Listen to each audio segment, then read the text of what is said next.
and a smile for all to see.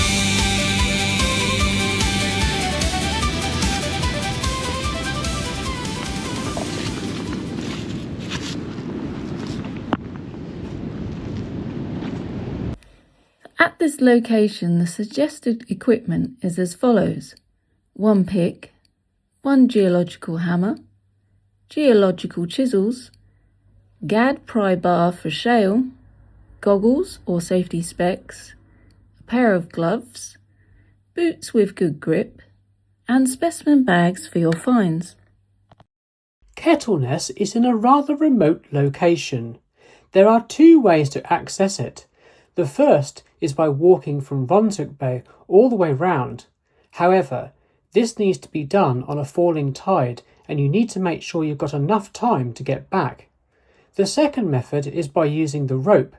So this is the infamous rope of Kettleness, as you can see.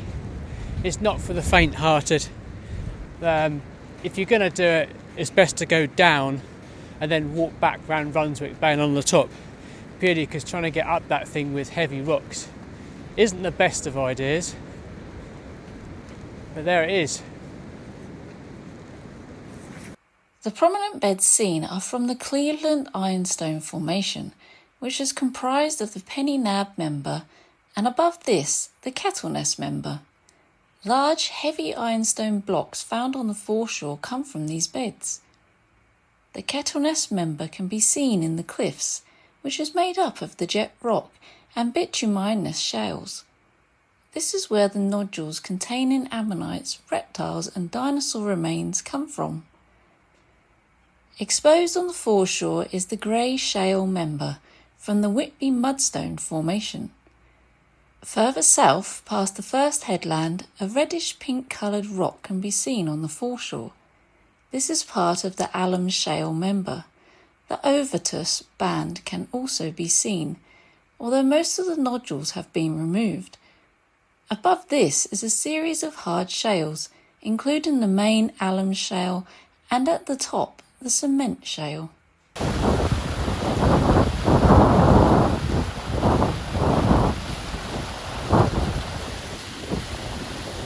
We've walked all the way down onto Brunswick Bay and all the way around this corner. We didn't fancy taking the rope down. That looks a bit hair-raising, to be honest. So we're just walking around Kettleness Sands and see what we can find here. I'm just searching this sort of ridge at Kettleness Sands because here actually there's quite a lot of reptile bones that get washed up.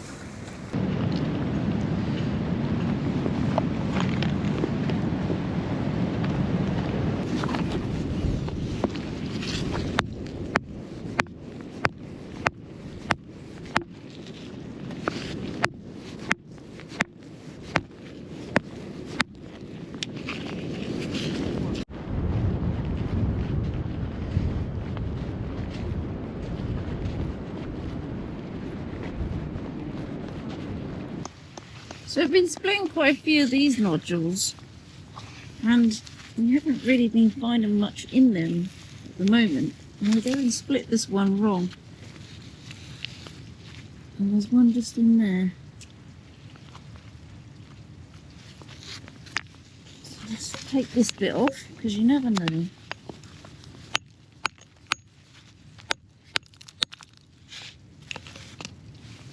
Just a few more shells.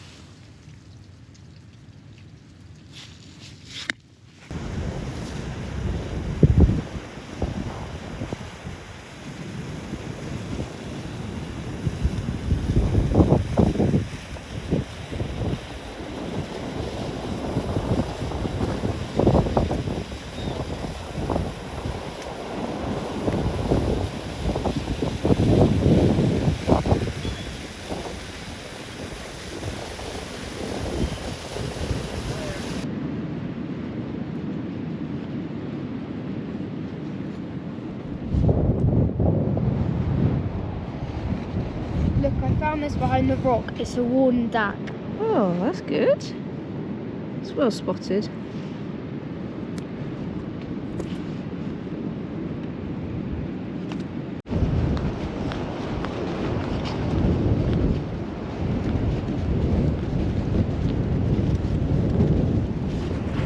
So I've just noticed this very worn one down here.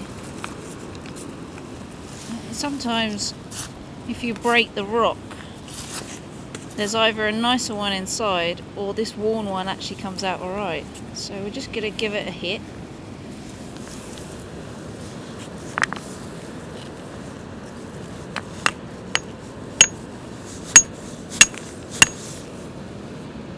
No.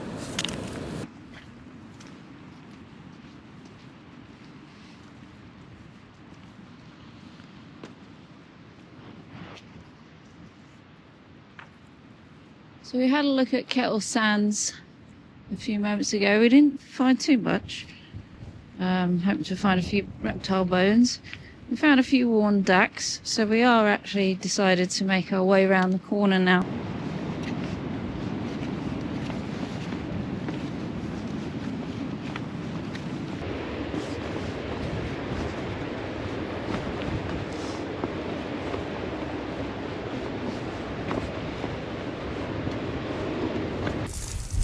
So I just split this nodule down here.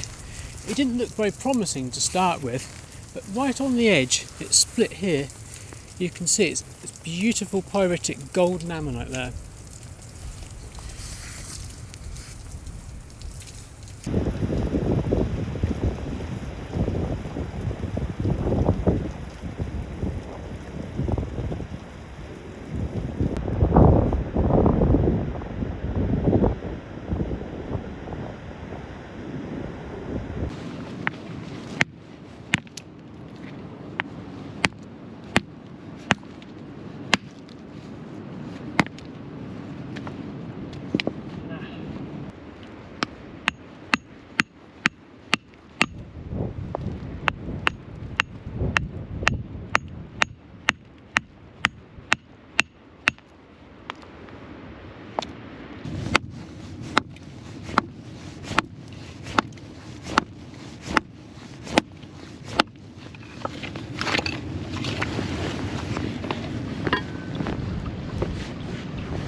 So I had this rock that I saw down here on the foreshore, and it looks like it's naturally broken as it's fallen out of the cliff.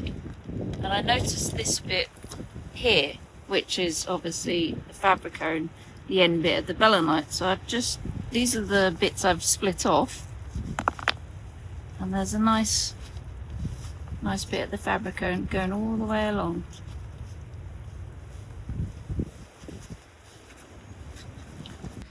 The phragmocone of a belemnite is the chambered internal shell that controlled buoyancy. It was divided into a series of gas-filled chambers, allowing the animal to adjust its position in the water, similar to how a cuttlefish controls buoyancy today. This cone-shaped structure sat inside the rear of the body and is less commonly found than the solid guard. In front of it was the fin proostracum, a fragile blade-like structure that supported the soft body and helped maintain shape during swimming. Surrounding the phragmocone was the solid guard, or rostrum, the heavy bullet-shaped part most often found as a fossil, which acted as protection and a counterbalance for stability. The specimen we found is the fabricone, the chambered buoyancy section, rather than the more common guard.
says there's a very pyritic ammonite just in there. There could be some more under there, but I don't really want to risk hitting it with a hammer anymore. So we'll try and prep that when we get back in Somerset.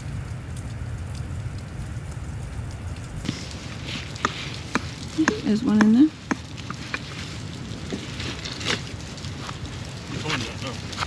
Just in there.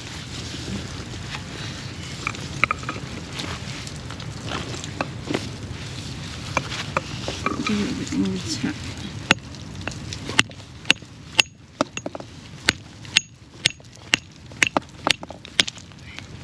Aha!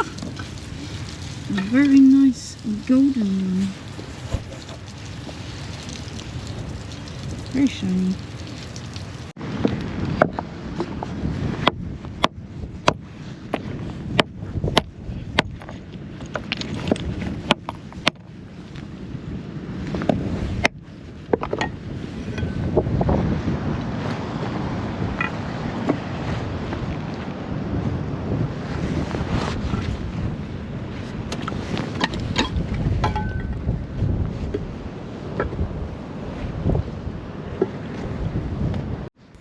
We didn't find anything else today, unfortunately.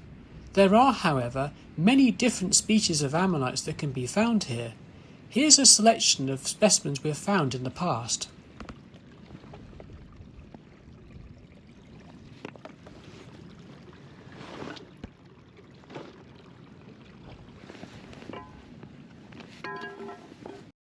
Thank you for watching.